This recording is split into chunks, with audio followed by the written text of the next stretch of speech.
जय श्री राम दोस्तों। तो आज हम लोग श्री रामचरितमानस के अयोध्या कांड की चौपाई नंबर 45 पर हैं और यहाँ पे दशरथ जी मन में अभी विचार ही कर रहे हैं कि हे प्रभु, कुछ भी हो, चाहे मेरा अपयश हो, दुख हो, पाप हो, कुछ भी हो जाए, पर आप किसी भी तरह से राम को रोक लो। चाहे मुझे स्वर्ग मिले, नरक मिले, मुझे उससे कोई फर्क नहीं पड़ता, पर ये जो दुख है ये मेरे लिए उस सब से ज़्यादा बड़ा होगा। चिंतित जान करके और दुख में जान करके श्री रामचंद्र जी के मन में विचार आया कि कहीं ऐसा ना हो कि माता फिर कुछ बोले और पिताजी को फिर दुख हो।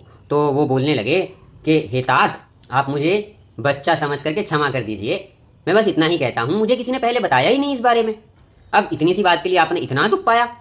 ये तो अब माता ने मुझे सारा प्रसंग सुनाया, तो अब बस मैं आपसे इतना ही कहना चाहता हूँ कि कृपा करके मुझे आज्ञा दीजिए। और ये कहते हुए भगवान श्री राम का जो शरीर है वो पुलकित हो रहा है। वह पुत्र तो धन्य है जिसके पिता को उसके चरित्र का गान करने में आनंद हो, जिसे माता पिता प्राणों से भी ज़्यादा प्रिय हो, उसे तो धर्म, अर्थ, काम, मोक्ष ये चारों पदार्थ बड़े सहज ही प्राप्त हो जाते हैं।